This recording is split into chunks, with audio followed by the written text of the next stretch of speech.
रोहन जी, बात यहाँ अर्थव्यवस्था की हो रही है और जो जरूरी इंतजामात हैं उसकी हो रही है।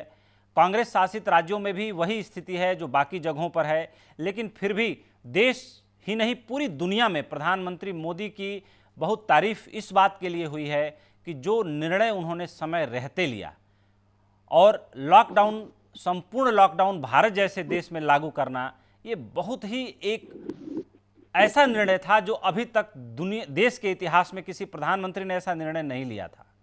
ऐसी स्थिति में आप लोग प्रधानमंत्री की आलोचना भी करते हैं और तमाम तैयारियों को लेकर के आपके बड़े नेता राहुल गांधी जी लगातार ट्विटर पे कुछ न कुछ लिखते रहते हैं।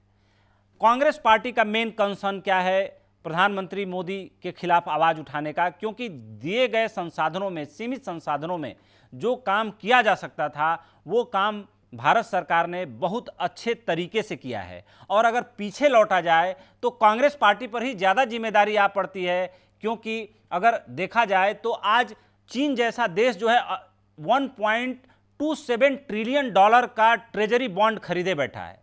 जापान जैसा छोटा देश 1.09 ट्रिलियन डॉलर का ट्रेजरी बॉन्ड, अमेरिका का ट्रेजरी बॉन्ड खरीद के बैठा है। ब्रिटेन जैसा छोटा देश जो है 403 बिलियन, 403 बिलियन डॉलर का ट्रेजरी बॉन्ड खरीदे हुए बैठा है। इटली, स्पेन, फ्रांस, इस तमाम देश हैं जो अमेरिकी ट्रेजरी बॉन्ड में कोई 285 बिलियन यूएस डॉलर तो कोई 250 बिलियन यूएस डॉलर, यानी हिंदुस्तान का तो कहीं नंबर ही नहीं आता है। और जो प्रोडक्शन होना चाहिए हिंदुस्तान का, जो इतने बड़े देश में जो इतने सस्ता लेबर अवेलेबल होने के बावजूद भी हिंदुस्तान केवल पूरी दुनिया का 3% प्रोडक्शन करता है। लेकिन मौजूदा स्थिति में अगर 5 साल से बीजेपी की सरकार थी तो 10 साल पहले कांग्रेस की भी सरकार थी, उससे पहले भी कांग्रेस की 60 साल सरकार थी, बीच में अगर बीजेपी का एक छोटा सा समय निकाल भी दिया जाए तो ऐसी स्थिति में आपको नहीं लगता कि इस समय जो काम मौजूदा समय में हुआ है वो काबिले तारीफ है और कांग्रेस पार्टी भी उसकी तारीफ करे? देखिए उपेंद्र जी, आपने बहुत लंबी बात कर दी जी, मैं आप आराम से उत्तर दीजिए। बिल्कुल। देखिए, मुद्दा यहाँ पर प्रधानमंत्री जी की आलोचना का नहीं है, मुद्दा है देश को बचाने का। आपने राहुल गांधी जी का बोला कि वो ट्विटर पे कुछ बोलते हैं। फरवरी में उन्होंने जब बताया तब भारत में ये परिस्थिति नहीं थी। करीब 1.5 महीने में 15 लाख लोग भारत में आए। अगर उस टाइम पे उनकी टेस्टिंग है, क्वारंटाइन अगर हम ठीक से करते, मुझे लगता है कि हम लॉकडाउन से बच सकते थे। मैं ये नहीं बोल रहा हूँ दोनों लॉकडाउन से, शायद अभी जैसे दूसरा लॉकडाउन भी खत्म होने वाला है और जिस प्रकार से इंडिकेशन आ रहा है शायद उसको भी बढ़ाए। देखिए, मुद्दा यहाँ पे लॉकडाउन के डिसीजन का हमने भी स्वागत किया। लॉकडाउन होने भी, WHO ने भी बताया उपेंद्र जी, कि लॉकडाउन करने से कोरोना कंट्रोल में नहीं आएगा। लॉकडाउन करने के बाद में अगर आप टेस्टिंग बढ़ाते हैं, अगर आप क्वारंटाइन करते हैं, आप उसको ठीक से कंट्रोल करते हैं, तब जाके कोरोना कंट्रोल में आएगा। मैं 2 दिन पहले की आपको रिपोर्ट बता दूं, ICMR के हिसाब से हमारे देश में 1 लाख टेस्ट करने की कैपेसिटी है।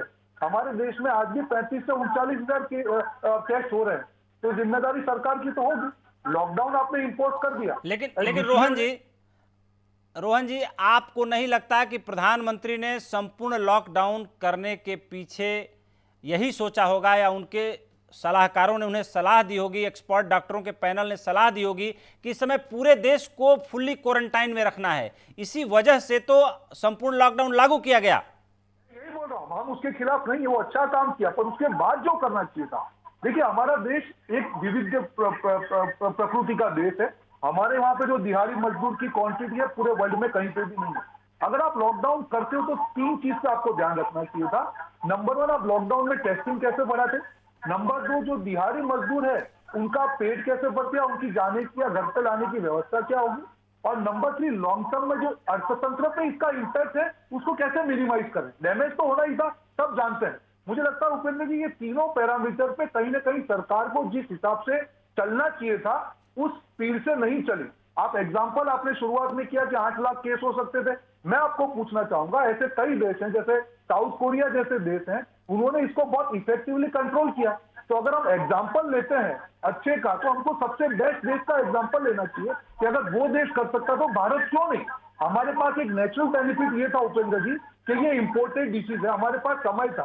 फरवरी का समय था, हमको उसको उपयोग करना चाहिए था। बाहर से आने वाले लोगों का टेस्टिंग करना चाहिए था, उसके बाद टेस्टिंग फैसिलिटी बढ़ानी चाहिए थी, दिहाड़ी मजदूरों की व्यवस्था करनी चाहिए थी और अर्थतंत्र को पैकेज देना चाहिए था।